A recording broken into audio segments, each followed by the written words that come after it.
Welcome to Wayward Writers. I'm senior literary agent and author Heather Cashman. I'm author and writing coach Stephanie Beers. And I'm author and writing coach Nikki Jacobsmeyer. Our mission is to nurture and enrich established writers throughout their publishing journeys. We welcome all genres, age groups, and publishing paths through video podcasts, online webinars, in-person retreats, and more. We're here to help you conquer your path. Welcome to this episode of Wayward Writers. We are excited to have Kaitlyn Sanchez with us today, who is an agent at Bradford Literary. Woo-hoo. And yes, absolutely. Have some pride in your agency. So, Stephanie, will you tell us more about Kaitlyn? I would love to. Kaitlyn Sanchez joined Bradford Literary in 2022 with 2 years of aging experience under her belt. Kaitlyn is the proud co-creator and co-host of the Spring Fling Kidlit Contest and Kidlit Zombie Week, as well as creator and co-host of the Kidlit Fall Writing Frenzy Contest. As a mom, wife, and middle school math teacher, girl, you're busy. Kaitlyn enjoys playing soccer, binge watching TV shows, and of course, reading, especially when she's all cozied up with her husband and daughter reading together. Kaitlyn is an editorial agent and always works with her clients to make sure they're putting out their best work. She's highly communicative and invested in every aspect of helping her clients have a strong and happy career. And we are so excited to get to talk to you today. Tell us a little bit about yourself. Besides that, how did you start these contests and all these? What inspired you to do all these amazing contests? Participating in them really was what started it. So one of my critique groups and I were like obsessed with the writing contests that are out there for picture book writers. We had done like all of Susanna Hill's contests. We had done Vivian Kirkfeld's contest. And so the way that Susanna's are all based on holidays and Vivian Kirkfeld's is in March for celebrating Dr. Seuss. And so we had just finished the Valentini contest for Susanna. So we had started the previous year like in October.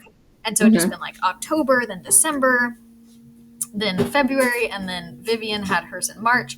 And we were just like, oh my gosh, there's not another one until October again. And so our critique group and I were just like, how are we going to get our like contest fix? Like we were addicted. And one of my critique partners, Sierra O'Neill, was like, let's just do one in our critique group. And I was like, hey guys, Vivian started hers before she was actually published. Let's take this to the masses. And I did not know what an undertaking that was. And I'm glad I did it. I might not have started doing it if so. But yeah, so essentially like Sierra came up with the idea. She loves memes. And so that's how the first contest was started is, hey, find a meme and then write a story about it. And so we had, I think, 42 entrants the first year, and we were like super excited, and now we get like hundreds, and it's really fun. And so that fall I had been inspired by a picture that one of the SCBWIs, I think it was British Isles, that had posted it, and I was like, oh, I want to do the same thing, do a contest with this to get other people inspired. And so that's how the fall started. Like, oh, I already did it with the spring, let's go ahead and just do another one with the fall. And then my other critique partners wanted to do something else with it. Was Brian Gerline had posted a blog about how his first book was published, and it had to do with bringing an old manuscript back to life. And so we were having a lot of fun with zombie puns about bringing manuscripts back to life. And that's how Kidlit Zombie Week got started. Our critique group was like, hey, Kaitlyn, you do contests. Can we do something with this? And so, yeah, all of them have just come out organically, but definitely started with an addiction to contests that were already out there. So, I love that. It does create such a community. I work with the Nonfiction Ninjas, and we do Nonfiction Fest every February. Yes. And it's a lot of fun, but it is a lot of work, isn't it? Yes. It is. It's a lot of background work, and it's like finding the people to donate prizes, and it's totally free. And so they have to be willing to take the time to donate prizes. And it's a lot of communication, and the fall one especially, because it's Actually, how I realized that I wanted to be an agent was I didn't want it to be a contest. This is the first prize, the second prize, this third prize. I just wanted to match people up, like people that would work well with them. And that actually, I think it was at the end of that year when I decided to become an agent. So that kind of was another trigger of, oh, that's something I want to do. But yeah, the work is hard to explain. It's just like with agents and editors, it's hard to explain why there's so much work, but there just really is with organizing and communicating. Yeah, we hear There that. is, but so much community. Yeah. Did you imagine that the contests would grow into such community towns, or did you just do it for the fun of it? Oh, I totally just most things I just do for the fun of it, and I hope they become something. But yeah, I never guessed that it would be such, people that meet me in different things. I love this contest, I love that contest. I'm like, thank you for telling me that. I will keep doing it because you're enjoying it, because it's a ton of work. But when people say, oh, I got my critique partners this way, or I got my agent this way, or I published my book this way, I'm like, I can't take that away from people. Yeah. It is. And you're just talking about some of the opportunities that these contests create. Can you tell us a little bit more about that? What have you seen the contest create for different writers at different stages? Oh my gosh, I love that question so much. I have so many like favorite ones, but I'll highlight a couple. One of my favorites Oh, tell us them. One of my favorites was Andrew Hackett. The reason that it really stood out to me for him was that he wrote in a different style than he had ever written before because of the contest. And that's how he got his agents. The whole idea is because without the contest, he would have never tried to write in that style. And now he has multiple books published. I want to say 3, 4, or 5, I don't know, just tons of picture books published now that he may have never even thought of if the prompt hadn't spoken to him in that way, if he had never had that prompt to try something different. And another one is Kim Hoa. She's one of my favorite success stories too, because it was one of the Fall Writing Frenzy where with the Fall Writing Frenzy, we invite the people that are giving prizes to look at the entries themselves and see if they want to pick, because the point is to match them up with someone that they would enjoy working with. So if they have time, then it's really cool when they can take the time to read through the entries and say, ooh, I love this person's writing. And so one of them, an editor, was like, oh, I want to read. And she chose Kim Hoa. And the story that Kim Hoa sent for her to critique for the prize became Kim Ho's first book. And Oh, that's it was exciting so exciting for everyone. Yeah. So that's one of my favorite. And Kim Ho is just one of those people that is just the nicest people in the world. Like one time, I think because of the contest, she had my address or something, and I had just mentioned that, oh, we are just getting over being sick, or just starting being sick or something. And she mailed me a care package with fun things for my daughter to do to occupy her, and cough drops and all kinds of stuff. She's just one of those sweet people. So that's one of the things that makes me so happy in this business is when kind, wonderful, beautiful people get to see their dreams come true. Yeah. Do you think that there's That's awesome. other hidden benefits of being part of a contest other than just getting published? Oh, for sure. The community is huge. Like a lot of people will create critique groups out of it. They'll find people that they would have never connected with before. One of my first critique groups was because of a contest. It was like a mentoring contest. And Diana Murray, who's an incredible rhymer, was one of the mentors that you could connect with.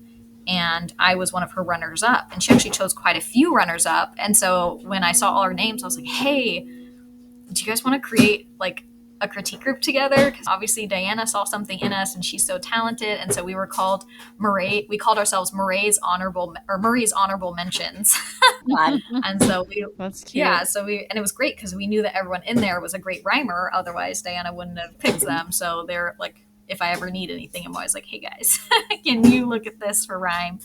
A lot of people do that. So I found my own critique group that way. So I encourage people sometimes, hey, if you find good people, but it's also that positivity of there's a lot of rejection in this business. And so it's nice to not even winning, but just having other people comments. Like the point of when Susanna started her contest was to help people build blogs. And so we embodied that as well. And we took that on and said, hey, like this was Susanna's mission, was to try to help writers essentially make their websites and build their audience with blogs. And so we carried on that tradition. And so one of the main things, at least of our contest, is that everyone's encouraging each other. So they're going to visit each other's blogs, they're going to look at each other's posts, and they're going to say positive things. So like even if you don't win, you still have people that you've never seen before reading your stuff and saying something positive about it. And so it's really that positivity and community that can really uplift people in a way that they might not have in their general writing life. And that's so needed, just to it really is. have that extra push sometimes when you're feeling down, because it can be just really lonely and Yeah. discouraging. And yeah, I love that you guys are promoting each other and positive writing. But I do know, like I said, I work on the NF Fest. I do know there's a lot of work behind the scenes. Can you pull back the curtain and tell us a little bit about what goes on behind the scenes? Yeah. So this year with Kidlit Zombie Week, like my whole critique group that we worked on it from the beginning was super busy this summer. So they're like, we can't do it. And I was like, so many people have said they love this contest. We have to keep going. So I just posted on social media and said, hey, do you guys want to keep this going? I posted on my blog too, I think. I was like, hey, if you guys want to keep this going, can you let me know if you want to help with the admin stuff? And so I got tons of people that were like super excited to help out. And so we like divvied things up. So some people were in charge of creating the Canva like pictures that work for social media and the badges and things like that. Some people were in charge of the social media. We actually had like a schedule of who could do social media when, because doing social media on your own is a lot of work, especially if you want to interact with people that are interacting with your contest, because you want them to know that they're involved and being heard and things like that. We all kind of work together to find like prize donors, because we all have different contacts and different people that we would want to bring in. But we had someone in charge of, okay, we need this many people to send out these emails. So it could be like the emails for asking for if people want to donate their prize, and then connecting the prize donor and the winner. And then we have a document to make sure that everyone actually did get connected, because that's happened before where people are like, no one ever responded to me and something went to the spam or whatever. An email was typed wrong. And so there's a lot of different pieces to it. And I think those are the main ones. One of my goals is always to make sure that everyone feels very well represented, and like we take the time to actually copy and paste their entry into the email. So it does take a while to look through everything and get that, to let them know, hey, like this is not just the person that like won, but also the person that's paired up with them. Hey, look at the quality of the work that you're getting paired up with, and because they're going to send you something else, but it's interesting to see what someone thought was so magnificent that they should get this extra kind of mentorship, because that's the Fall Writing Frenzy is essentially like a mini mentorship, like just a critique from someone in the industry that has been successful. Yeah. That's Cool. great. Yeah. What a crazy amount of back and forth and so many people. And I know what it's like because I helped manage Pitch Wars for Oh, wow. years. Yeah, it's a lot of work. And it was an amazing event. So much networking. I absolutely loved it, actually. But yeah, I literally worked full time on it. Yeah, it's like, especially with that, like Yeah. pitches and then organizing them and like forms. Like I Yeah. totally forgot about forms. We do forms so that they can. Yeah. I think we used to like post on Twitter, and then people would like respond there, and then right away I was like, nope, this is not going to work. We can't find everything. So I was like, we're going to do it. So now every contest does a form, and I'm like, I feel like I started that. Like I could be wrong. We'll let you take the credit. It's a good thing. So how do you juggle everything and keep the community engaged? You've got all of these people in the background. You've got people reading. How do you keep your audience engaged with what you're doing? I feel like the best answer is the answer that it always is: collaboration. Like I said, we turns on social media. I think last year in the Fall Writing Frenzy, they had the little document of puns going to, hey, what puns can we use? So when they were creating the posts, like I think with Kidlit Zombie Week, one of my critique partners was really great with puns. And so he always had the best puns. And so I think that's where people that have been following my contest were like, oh, there's always great puns. When people joined me this year to try to keep the Kidlit Zombie Week alive, they're like, what puns can we do? That's so fun. So, and we make sure to engage with the social media. Like, so we tell them to like tag us and use the hashtag. And so then we make sure to interact, and then other people can Personally, for me, I always like to share, hey, remember, like, you can support the people that are part of the contest. But I also just am very encouraging because I feel like positivity always works the best. And so what I was thinking, like, what would I like to be told? So there you have this huge website filled with all this information. You're never going to get all of it down. And so we have a really good, like, frequently asked questions page for all the contests, but then there's still a lot. And so I always encourage people, like, hey, that's so awesome. I can't wait to read, and I can't wait to see how you're supporting our donors, or I can't wait to see how you're responding to other people's submissions, and not to remind them, like, hey, like, there's more. You don't have to stop at this point. Like, you can keep doing more, but you might have forgotten or never seen that part of it. Just reminding them that, hey, there's a lot more to this. It's not just this one part. Yeah. It is really important. And it just sounds like you are really focused on community building, which is something we here at Wayward Writers believe in Yeah. too. So what makes the Kid Lit community so important to you personally? That's a great question. I think books change the world. Books Yeah. change lives, and everyone that's in this community that I've met is just a person who wants to continue that, who wants to change lives and help people and support people. And so I think when you start meeting just these wonderful people, you just want to continue hanging out with them, and you want to encourage them and bring more people into the fold. So that's a huge part of it for me, is just nice people around and wanting to keep it going. Whoever was the first person that was like, hey, instead of feeling like I'm competing with other people, I want to support the other people writing the other books. I wish I could shake their hand and be like, thank you for making this such a beautiful environment. That's so I do nice. think I think that's really important for all writers to realize we're not competing, because we're not, I can't tell your story and you can't tell mine. We're supporting each other and helping each other tell the stories that are important to each of Yep. us.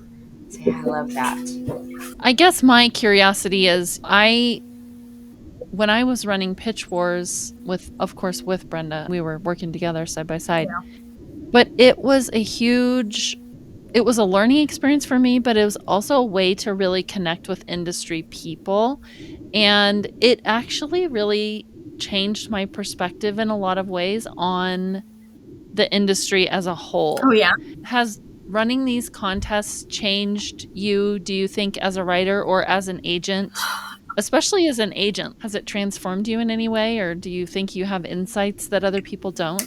I don't feel like I have insights that other people don't. I feel like it's more of like the first time I did a pitch contest on Twitter, my mind was blown. When you're first writing and you're first querying, and you have just like maybe one or two critique groups, and that's really all your exposure of other writers that you have, and like your perspective. Mhm. Like, I remember when I was first writing and I would get query rejections, and it would be like, oh, this is great, but it's not for me, and or the ending wasn't quite there, whatever feedback it was. I was like, why can't we just work on that? And now, like, after seeing, like, the very first time doing a pitch event, seeing the immense amount of pitches that were out there and the immense amount of talent that could have been behind those pitches, that was just mind boggling to me. Like, that opened my eyes. That's why this world is so competitive. There's so many people, so many talented people trying to do the same thing. And I always compare this world to the entertainment world, like singing especially. So tell people, like, are there beautiful singers that have never gone big and maybe tried? 100%.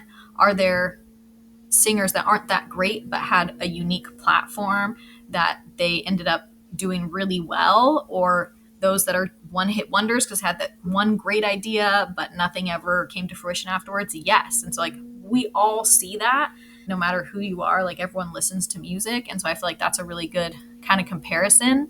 And so I feel like with the contest, I hear a lot of people saying that too. Wow, there's so much talent out there, and it really gives them that perspective, brings them out of their bubble of starting to not take those rejections so much to heart and realize there's so much talent out there. And that doesn't mean they can't make it, but it gives them that more dose of reality, I feel like, where it's, oh, like, it's not that I'm not talented. There's just a ton of other talented people out there, and this person might already have someone that's similar to doing something similar that I'm doing. Yeah, that is so interesting.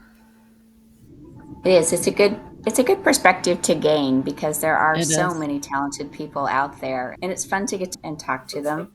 Well, and I Um, think it gives you an appreciation for the other people in the industry who are trying to make the choices Yes.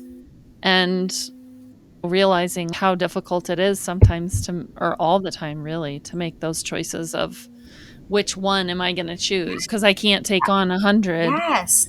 That's so Um, true. We have that discussion every time we're debating, and we're just like, this one's so good, and yeah. this one's so good, and this one's so good, and how do we choose? And it's like, we take a deep breath and we discuss different things about them. And then in the end, we're like, okay, we just have to remember there's going to be a ton of happy people no matter what. So Mm, it's a hard yeah, conversation, yeah, though. yeah. It is hard, it's so it hard. is.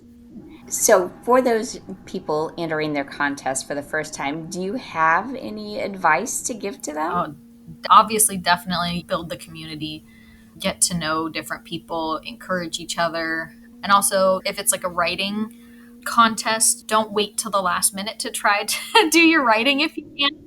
Because as we know, Good advice. editing is such an important part, right? So you may love it one day and then 2 days later you're like, oh, what was that? Definitely making sure that you get eyes on it too. If you don't have a critique group, trying to find one through the contest, I would always recommend, because getting those fresh eyes is super important whenever it comes to writing.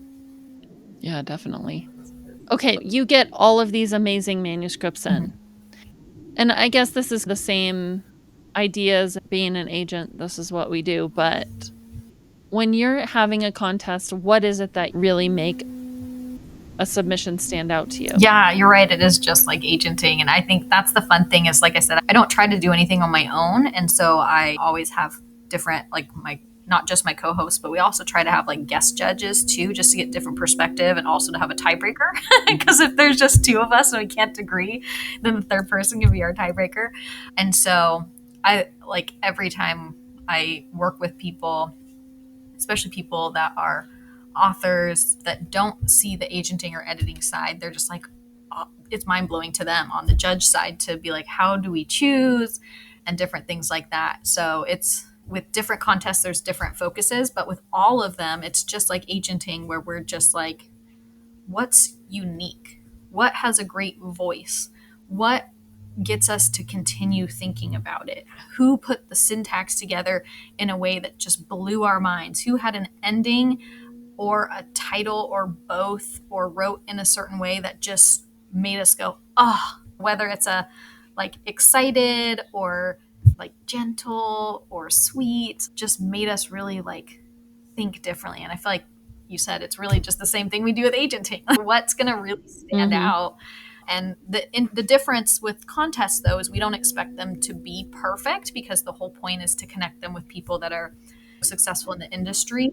Gonna And so, lift them up. exactly. And so that's one thing that we talk Mhm. about too. So if we find ones that we're like, oh, it's really great, except the ending wasn't quite there. If the writing really is that great, like if they write in rhyme and the only thing was the ending, it's like great, they can work with the person that wants to look at rhyme because they'll help them with the endings. Or same thing, if it's written in rhyme but they have issues with rhythm, but the story itself was really great, then connecting them with that rhymer can really help them understand the rhythm and rhyme that needs to amp up to match that great story. And it's the same, I guess it really is the same thing with agenting too, though, because sometimes we're like, okay, it's not quite there, but I can help get them there so that we can submit it. So I guess it is very simple. So I guess it's not necessarily being a winner, but do you ever put some manuscripts aside because they are so polished that you feel like there's not really anyone to match them with?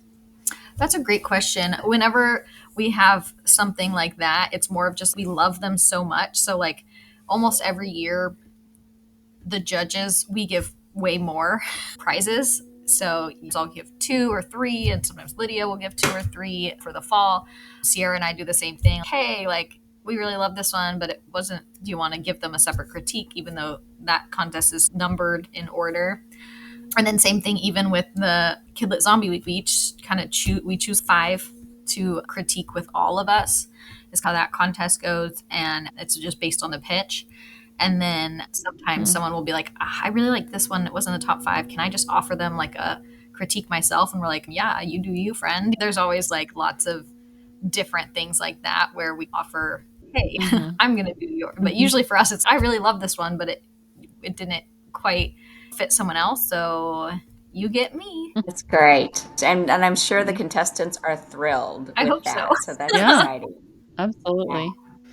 So you've been doing this and you told us some of your fun success stories. What are maybe some unexpected surprises or wonderful memories for you from this? Let's see. It was definitely unexpected how much work it was. Always. Always. Whenever you take on something new, it's way more work than you expect. But also just how many people just say how much they love them. If I've met people at conferences or I'm like I'm doing something online or I'm like even in my query box, people are like, oh my God, fall writing frenzy changed my life. And I'm like, what? That's really? So it's just been really nice to see how much it's really impacted people because that's something that we don't realize that we do. I'm a teacher by day also, and it's the same kind of thing where like you don't realize how much of an impact until like I had a student one time when I was teaching at high school back then, and I had her as a freshman, I think, maybe a sophomore. That I didn't teach higher than sophomores. And she came back to me senior year and gave me a letter. I made the mistake of opening it in front of her because I started crying because it was so sweet. She was just like, I didn't ever believe I could do math until I had you. And now I know that I can do anything. And I was just like, oh my God. So I feel like sometimes we don't realize how influential we can be. And so it's nice with social media and with contests to feel that joy coming back to you. Like, hey, this work has been worth it. It helped me. Yeah, here at Wayward Writers, we had someone who meant to send a message to one of their friends about one of our podcasts, but it accidentally came to us. Aww. And it was so sweet. And it was, I actually really loved this podcast and made me feel so good. So Keeps us anyway, going. it does keep us going. Yeah. Yeah. So looking ahead, do you have any dreams for expanding, evolving, having more contests? I have the not thought future? about that. I am like I think we have one every season except for winter. And that's the Susanna Hill's like big winter contest. I think there's other winter contests now too, probably. I feel like I'm getting old now.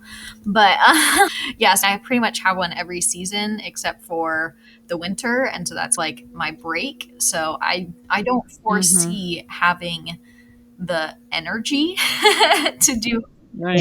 every year. We try to do something Understand that. different with the contest. So like we try different things, and if they work, then we keep them, and if they don't, then we try something else. And so now we have with the Spring Fling Kidlit contest, we have like a description of how people can make their own.